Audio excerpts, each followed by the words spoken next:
Good morning. This is Susan Zimby with the Transitioning Youth Policy Unit at the California Department of Social Services. And I'm going to be talking about extended benefits for youth who exited to a guardianship or adoption. First, I'd like to quickly go over the agenda. We'll be talking about what extended benefits are, who is eligible for extended benefits, how an adoptive parent or guardian applies for extended benefits and when, the benefits and services that are available for youth receiving extended benefits, requirements for receiving extended benefits, re-entry to foster care from adoption or guardianship, and lastly, some important considerations for extended benefits and permanency. So what are extended benefits? They are adoption assistance payments, kin gap guardianship payments, and foster care payments received by non-related legal guardians that are extended to age 21. They're authorized under AB 12, but they are distinct from the extended foster care program. So youth receiving extended benefits are not non-minor dependents, and they're not in the extended foster care program. So who is eligible for these benefits to age 21? We have youth who were adopted or exited to a kin gap guardianship after the youth turned 16 years old, as long as the adoption assistance payment or kin gap guardianship payment agreement was signed after the youth turned 16.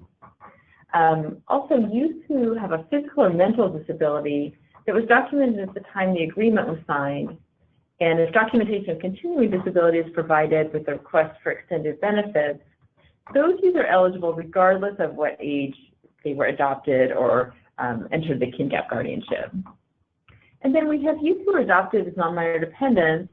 They are then eligible for extended benefits until they turn 21. We have youth who are in non-related legal guardianships that were established in juvenile court, and they're eligible for extended benefits regardless of what age they entered the guardianship. And then lastly, we have a little bit of a tricky population, and those are kin gap guardianships with fictive kin. Fictive kin being our non-related extended family members who, for the purposes of drawing down federal kin gap funds, are considered fictive kin. Prior to that, them being allowed to be considered fictive kin, for kin gap, they were in the non-related legal guardianship category and then eligible for benefits to 21. So they retained that benefit for those guardianship cases.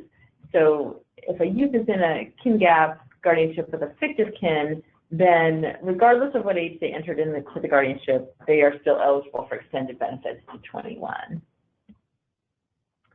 Then we also have some youth who are receiving payments after they turn 18 for a limited time under what we call the high school completion rule. So those youth are youth who are in kin gap guardianships who don't meet the criteria for extended benefits, and then youth in non-related legal guardianships established in probate court instead of juvenile court. And they're eligible to receive payments for the youth until the youth either graduates from high school or some type of equivalent program or turns age 19, whichever one occurs sooner. Then there's also a population of youth in guardianships who are not eligible for any aid after turning age 18. And those are our youth in non-kin gap relative guardianships. So either guardianships with the relatives that were established in probate court, or they were established in juvenile court, but the youth had not been living with the guardian for at least 6 months, so they didn't meet the requirements for kin gap. And so in order for funds to continue after the youth turns age 18, so for extended benefits, the adoptive parent or guardian has to apply for extended benefits. And generally the process is the eligibility worker sends an application out to for eligible youth to their adoptive parent or guardian, and then it's up to that adoptive parent or guardian to apply on the youth's behalf prior to the youth turning age 18. So if they don't get that application in before the youth turns 18, their payments won't continue past the youth's 18th birthday month, and the youth loses their eligibility for extended benefits. So it is important that that application be received before the youth turns 18. And then additionally, if the youth is eligible due to a documented physical or mental disability, the adoptive parent or guardian must submit updated documentation that shows the youth continues to have the disability. So what are some of the benefits and services available to youth who receive extended benefits? As we discussed, they receive continued payments to age 21. Our new level of care rates are going into effect, and there are some specifics on how they relate to guardianships that I'm not going to go into today, but you can read more about that in ACL 1711, and that will be how payments are determined, payment rates are determined. And youth who are receiving extended benefits can also receive the specialized care rates. If they were in a guardianship, they're eligible for a clothing allowance. And then either youth who were adopted or in guardianship are potentially eligible for a dual agency rate with a regional center for developmentally disabled youth.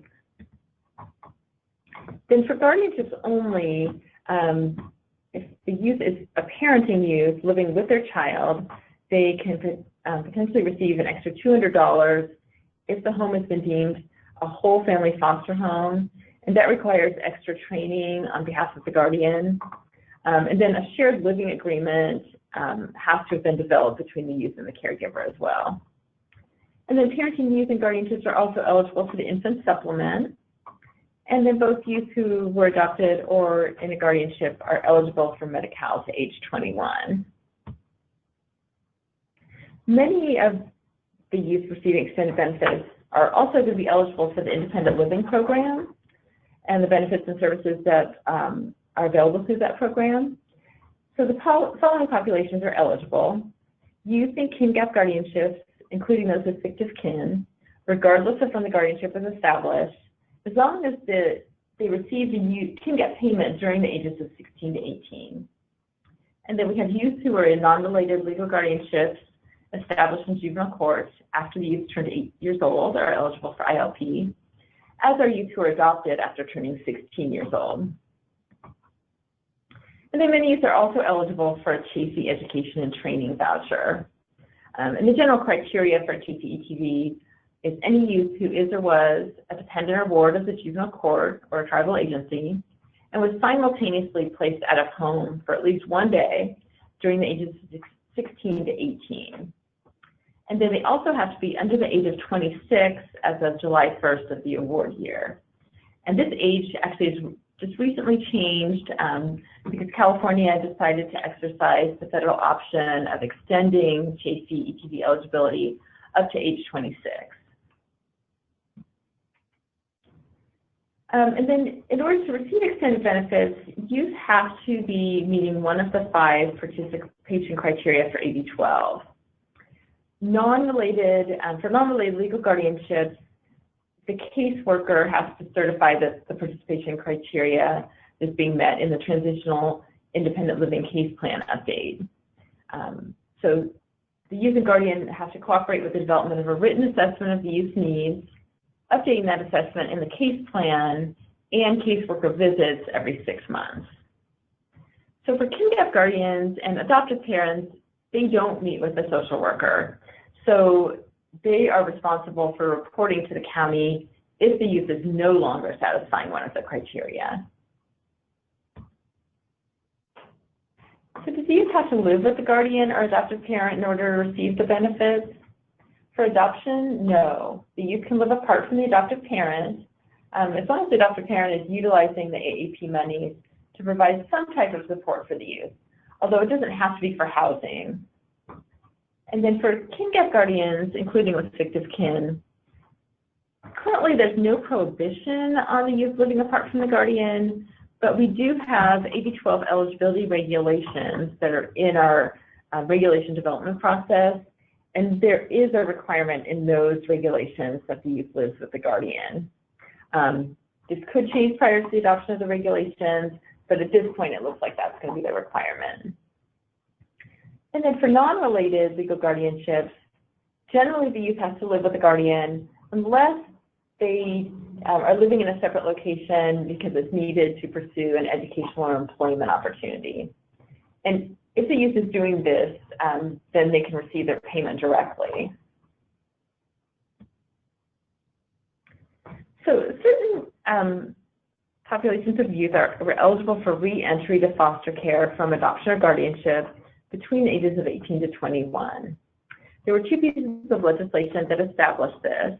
8787 allows youth ages 18 to 21 who received extended AAP, KIN-GAP payments, or non-related legal guardianship foster care payments to re-enter foster care if their adoptive parent or guardian died. And then that was followed by AB 2454, which allows youth, or allows the same population of youth to re-enter foster care if their adoptive parent or guardian is no longer providing ongoing financial support for them and those payments have been terminated. And then if a youth does re-enter foster care from adoption or guardianship between ages 18 to 21, they become eligible for all the placement types, support, and services that are available to any other non-minor dependent. And they become eligible for Transitional Housing Program Plus, THP Plus, our aftercare housing program, and the Medi-Cal to 26 program. So there's been some confusion about youth who receive foster care payments after turning age 18 under the high school completion rule and whether they're eligible to re-enter foster care.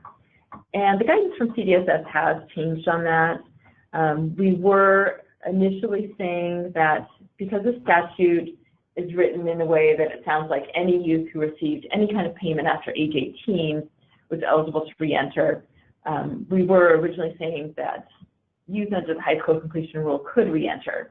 However, in re-looking at it, it was determined that the intent of AB 787 and 2454 were to provide re-entry only for youth who were otherwise going to be eligible for benefits under AB 12. So we have determined that those youth eligible for re-entry are only the youth that were receiving extended benefits in the first place. So finally, I just want to wrap up with some considerations for permanency with regards to extended benefits. So we have heard that there's some concerns that there may be a push for a delay in permanency in order to allow the youth to access extended benefits. And then on the other side, that there may be a rush to exit youth to permanency before they may be ready to do so to prevent access to extended benefits.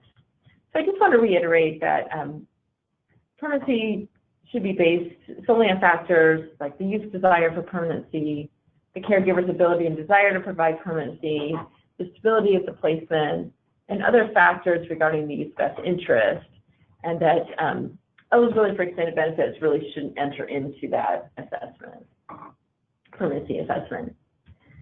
So this brings us to the end of the webinar. This is actually a re-recording of the webinar, so there will be no questions. But thank you very much for listening.